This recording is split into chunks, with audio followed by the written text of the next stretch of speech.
Chaque jour, 21 millions de barils de pétrole brut transitent par un bras de mer plus étroit que la Manche. Cette bande d'eau, le détroit d'Ormuz, se situe entre l'Iran et la péninsule arabique. À son point le plus resserré, elle ne mesure que 34 km de large. Les couloirs de navigation, eux, font à peine 3 km de large et environ un cinquième de tout le pétrole consommé sur Terre s'y engouffre toutes les 24 heures.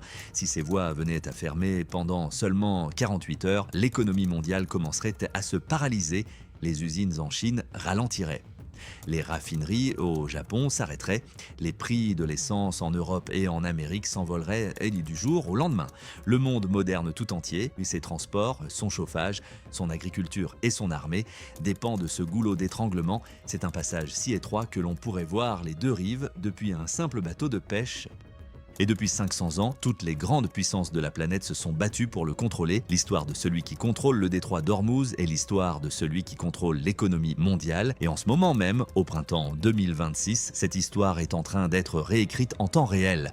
Pour comprendre pourquoi cette étroite voie d'eau revêt une telle importance, vous devez remonter à une époque où le pétrole n'existait même pas en tant que marchandise. En 1507, un commandant naval portugais nommé Afonso de Albuquerque fit entrer une escadre de navires de guerre dans le port de l'île d'Ormuz. Il avait été envoyé par le roi Manuel Ier du Portugal avec des ordres secrets: s'emparer du détroit, asphyxier les routes commerciales entre l'Asie et l'Europe. Le plan était simple. Le Portugal possédait déjà Goa en Inde et allait bientôt s'emparer de Malacca en Asie du Sud-Est. S'il parvenait à verrouiller le détroit d'Ormuz, il contrôlerait l'intégralité du flux de marchandises entre l'Orient et l'Occident. Albuquerque est arrivé avec seulement 7 navires et 500 hommes. Le royaume d'Ormuz comptait une population d'environ 60 000 habitants.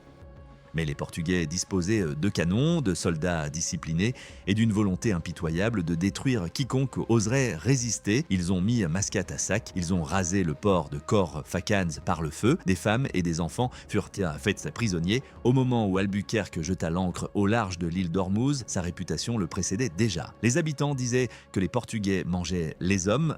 Le roi d'Ormuz capitula. Albuquerque commença la construction d'une forteresse. Une mutinerie parmi ses propres capitaines le contraignit à abandonner l'île temporairement. Mais en 1515, il revint avec 27 navires et s'en empara définitivement. Pendant les 107 années suivantes, une petite nation européenne contrôla le point de passage maritime le plus stratégique du Moyen-Orient. Chaque rouleau de soie, chaque sac d'épices et chaque cargaison de chevaux traversant le golfe Persique payait un tribut à Lisbonne. Les Portugais furent finalement chassés en 1622 par une force conjointe anglo-persane. Les Britanniques, qui aidèrent la Perse à reprendre Ormuz, avaient de leur propre motivation.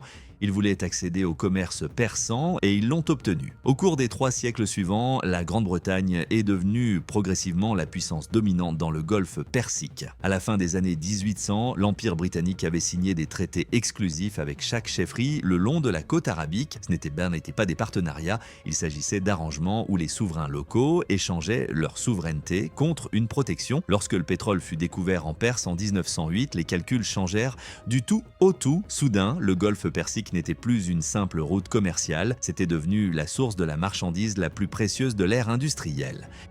Le gouvernement britannique prit une participation majoritaire dans la Anglo-Persian Oil Company, renommée plus tard British Petroleum. Winston Churchill, alors premier lord de l'amirauté, prit une décision qui allait façonner le siècle suivant. Il fit passer la Royal Navy du charbon au pétrole, c'était plus rapide, plus efficace, et cela donna aux navires britanniques un avantage décisif. Mais cela a aussi créé une dépendance. La Grande-Bretagne ne désirait plus seulement le détroit, elle en avait désormais un besoin vital. Le contrôle de cette voie d'eau ne concernait plus les épices ou la soie. Il s'agissait d'alimenter un empire mondial, mais chaque navire, camion ou avion qui le faisait fonctionner pendant des décennies, la Grande-Bretagne maintint ce contrôle, mais le coup de 2 guerres mondiales vida l'empire de sa substance.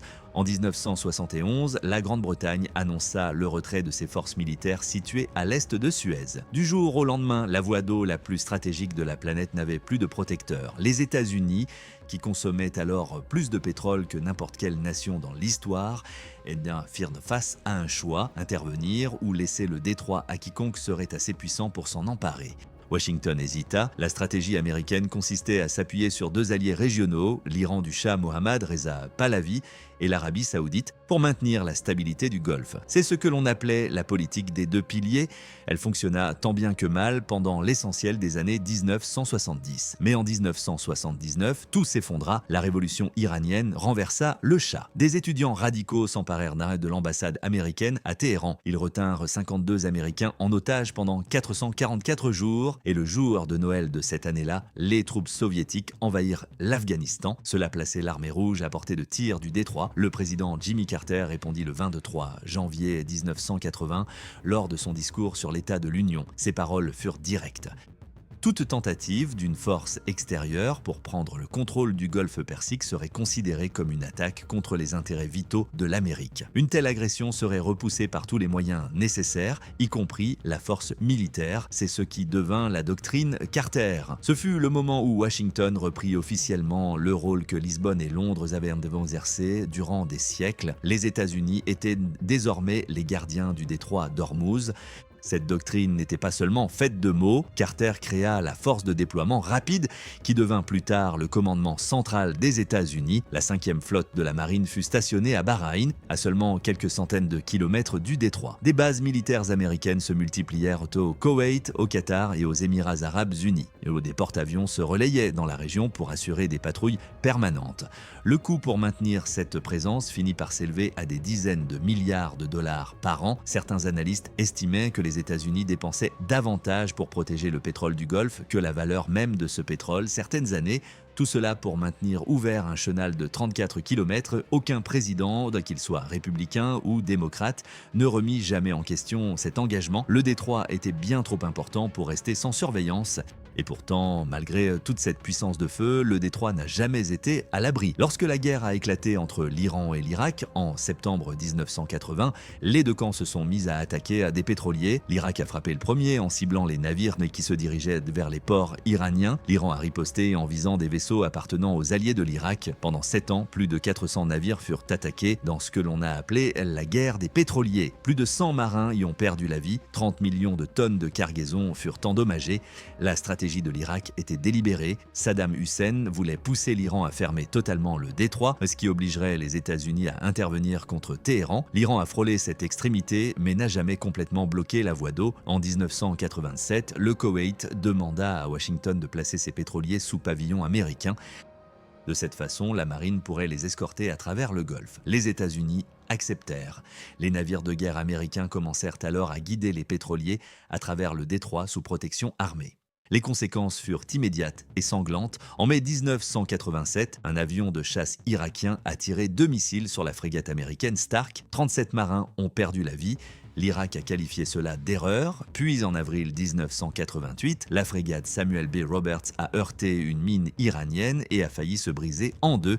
La marine a riposté par l'opération Praying Mantis, la plus grande bataille navale de surface américaine depuis la Seconde Guerre mondiale. En une seule journée, les États-Unis ont détruit 2 navires de guerre iraniens et plusieurs vedettes rapides, mais l'incident le plus terrible est survenu 3 mois plus tard. Le 3 juillet 1988, le croiseur Vincennes a abattu le vol Iran Air 655, un avion de ligne civile. Les 290 personnes à bord ont toutes été tuées.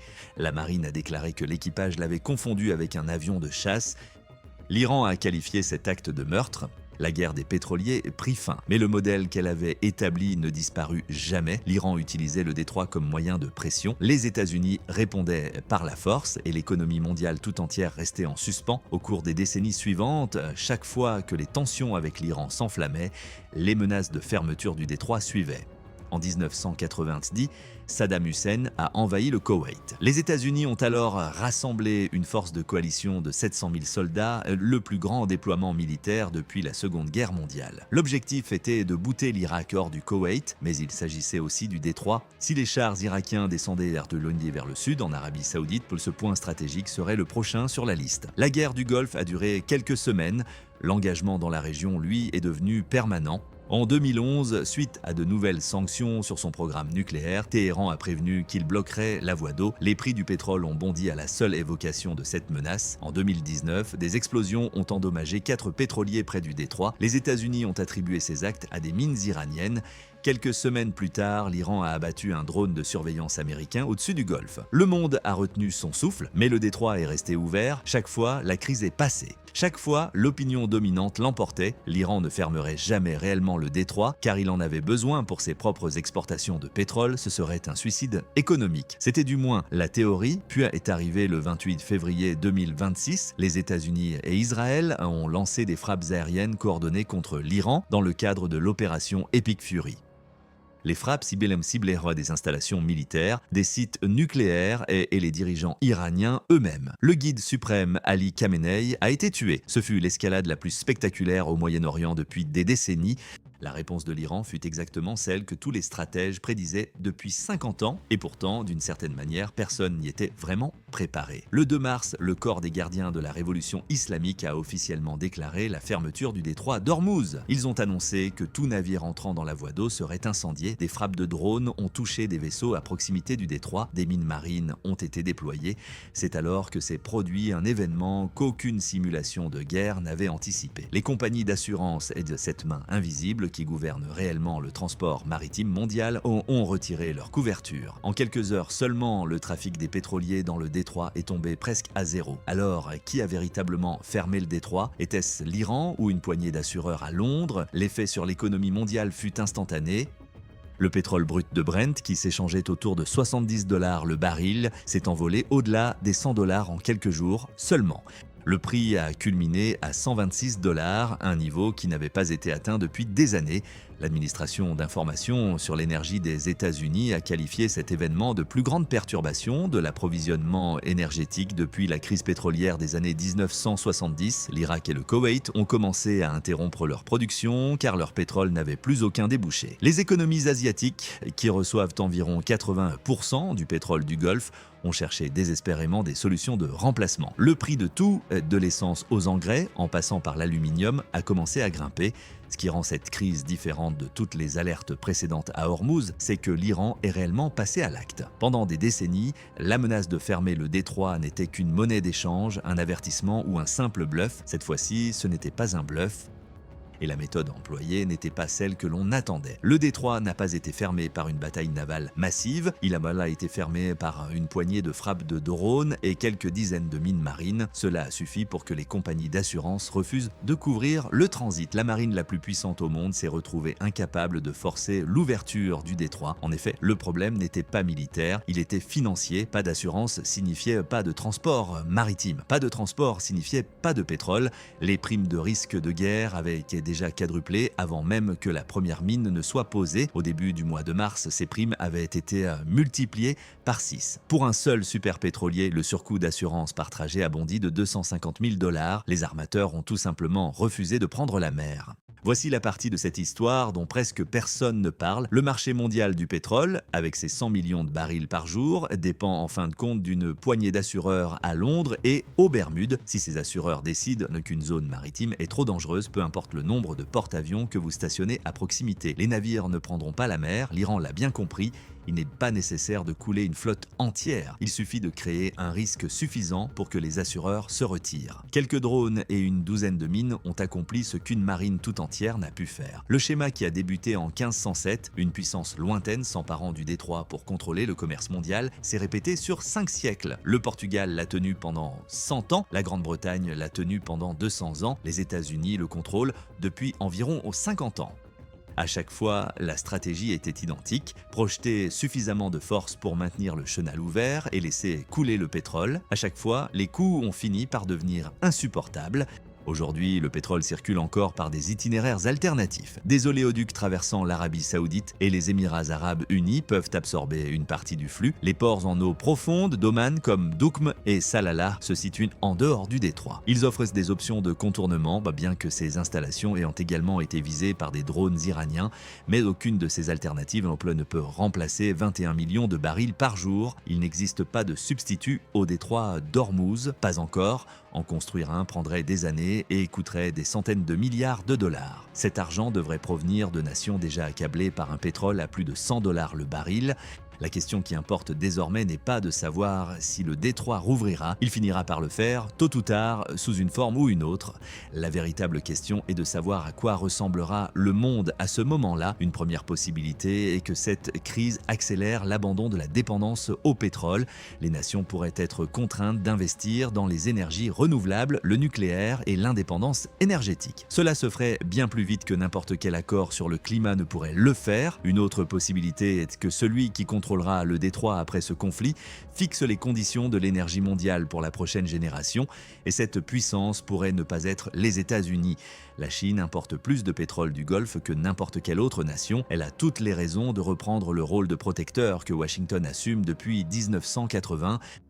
Enfin, une troisième possibilité, celle qui empêche les stratèges de dormir, et que ce point stratégique soit contesté en permanence. Aucune puissance ne pourra alors garantir un passage sûr. L'économie mondiale vivrait sous la menace perpétuelle qu'un bras de mer de 34 km puisse tout paralyser du jour au lendemain. Il y a 500 ans, un amiral portugais avec 7 navires s'est emparé de la porte entre l'Orient et l'Occident. Aujourd'hui, le monde industriel tout entier dépend toujours de cette même porte. Les armes ont changé, les acteurs ont changé, mais la géographie, elle, n'a pas bougé, et en géopolitique, la géographie finit toujours par gagner.